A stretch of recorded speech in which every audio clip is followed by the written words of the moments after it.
एक बार की बात है, एक आलसी व्यक्ति एक बौद्ध भिक्षु से कहता है, मुनिवर मेरे पास बहुत आलस्यपन है, जिसकी वजह से मैं अपने जीवन में जो करना चाहता हूं वह कर नहीं पाता हूं, मुझे कुछ रास्ता दिखाए। फिर बौद्ध भिक्षु उस आदमी से पूछते हैं कि क्या तुम्हें पक्का विश्वास है कि तुम्हें आलस्यपन है? वह व्यक्ति कहता है, हां मुनिवर, केवल मैं ही नहीं, मेरे पूरे गांव के लोग कहते हैं कि मैं आलसी हूं। वह बौद्ध भिक्षु उस व्यक्ति से कहते हैं, परंतु क्या तुम्हारे पास इस बात का कोई प्रमाण है कि तुम वाकई में आलस्य हो? वह व्यक्ति कहता है, हां मुनिवर। फिर बौद्ध भिक्षु कहते हैं, क्या प्रमाण है कि तुम आलसी हो? वह व्यक्ति कहता है कि मुनिवर, मैं जानता तो हूं कि व्यायाम करना मेरे स्वास्थ्य के लिए अच्छा तो है, लेकिन मैं चाहकर भी व्यायाम नहीं कर पाता हूं, क्योंकि मेरा आलस्यपन मुझे सुबह जल्दी उठने ही नहीं देता। फिर वे बौद्ध भिक्षु कहते हैं, अच्छा तो तुम ऐसे आलसीपन से परेशान हो? व्यक्ति कहता है, हाँ मुनिवर। बौद्ध भिक्षु कहते हैं, परंतु क्या तुम जानते हो कि आलस्य होता क्या है? वह व्यक्ति कहता है, मैं ये तो नहीं जानता कि आलस्य का क्या है, परंतु यह जो भी है बहुत ही बुरा है। वह बौद्ध भिक्षु कहते हैं कि सबसे पहले तो तुम यह समझो कि जो भी चीज प्राकृतिक रूप से मनुष्य के भीतर है उसका कोई ना कोई उपयोग है, वह बुरी या अच्छी नहीं है।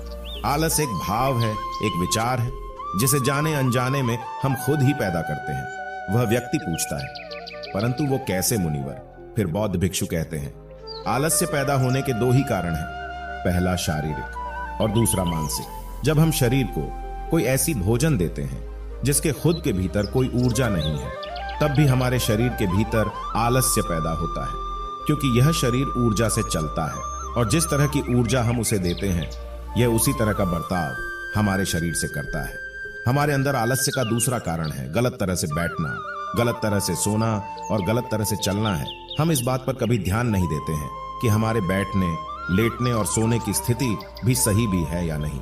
अगर तुम गौतम बुद्ध को देखोगे तो तुम पाओगे कि जब वह बैठते हैं तो उनके रीढ़ की हड्डी बिल्कुल सीधी होती है। जब वो सोते हैं तो उनके शरीर के किसी भी अंग में कोई दबाव नहीं होता है और वे जब चलते हैं उनके दोनों कदमों के बीच एक तालमेल में नजर आता है। यह जरूरी नहीं है कि हम बुद्ध को सुनकर ही समझें। अगर कोई समझना चाहता है तो सिर्फ उन्हें ध्यान से देखकर भी बहुत कुछ समझा जा सकता है। शारीरिक स्तर पर आलस्य का तीसरा कारण है सुबह जल्दी ना उठना। यह सुनकर वह व्यक्ति कहता है, हाँ मुनिवर, मैं सुबह जल्दी उठ ही नहीं पाता हूं।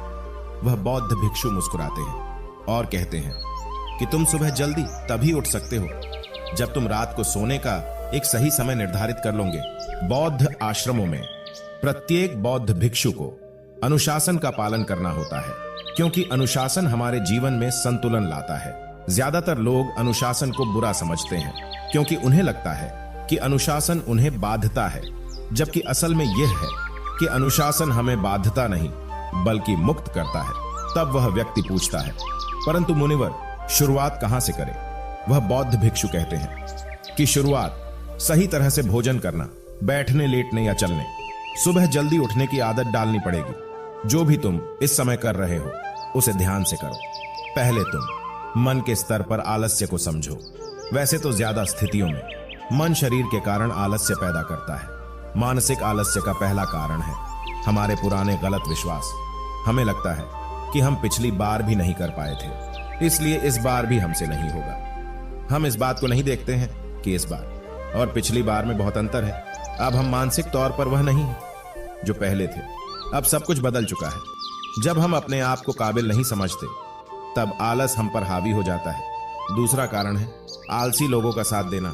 कभी कभी ऐसा होता है कि आलस्य हमारे भीतर नहीं होता, परंतु दूसरों लोगों से वह हमारे भीतर आ जाता है। ऐसा इसलिए होता है क्योंकि हम आलसी लोगों की संगति करते हैं। वह व्यक्ति कहता है कि हाँ मुनिवर, ये एकदम सत्य है, ये बात तो मैंने भी अनुभव की है। वह बौद्ध भिक्षु कहते हैं तीसरा कारण है मन का स्पष्ट ना होना। मान लो तुम एक जंगल में खो गए हो और शाम होने वाली है।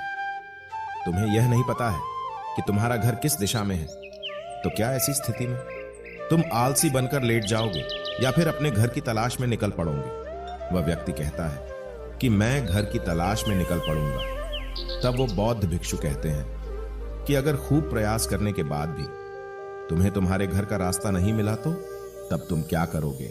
वह व्यक्ति कहता है मैं फिर भी तलाश में लगा रहूंगा, क्योंकि मेरे पास उसके अलावा और कोई विकल्प ही नहीं होगा। वह बौद्ध भिक्षु कहते हैं, मनुष्य को आलस्य तभी पकड़ता है जब उसके पास कई विकल्प होते हैं। अगर किसी के पास सिर्फ एक ही विकल्प है तो उसका मन पूरी तरह से स्पष्ट होगा। अगर तुम अभी व्यायाम नहीं कर पा रहे हो तो उसका कारण तुम्हारे नजर का स्पष्ट नहीं होना है। तुम अभी भविष्य में होने वाले रोगों को नहीं देख पा रहे हो, तुम अभी उन रोगों से होने वाली पीड़ा को महसूस नहीं कर पा रहे हो। वह बौद्ध भिक्षु आगे कहते हैं कि आलस्य का चौथा मानसिक कारण है किसी काम को करने की कोई वजह ना होना। मान लो तुम एक रास्ते से कहीं जा रहे हो और बहुत देर तक चलते चलते तुम कहीं थक जाते हो। अब तुम्हारा और चलने का मन नहीं कर रहा है, तुम्हें आलस्य आ रहा है। तभी तुम वहां देखते हो कि एक शेर तुम्हारे पीछे चला आ रहा है। तो क्या ऐसी परिस्थिति में भी तुम अपने आलस्य को लेकर वहां रुके रहोगे? नहीं ना। तो तुम इस बात को समझ लो कि आलस्य तुम्हें उसी काम को करने से रोकता है जिसे करने की कोई बड़ी वजह ना हो। वह व्यक्ति कहता है, धन्यवाद मुनिवर, अब मुझे आलस्य का सारा खेल समझ में आ गया।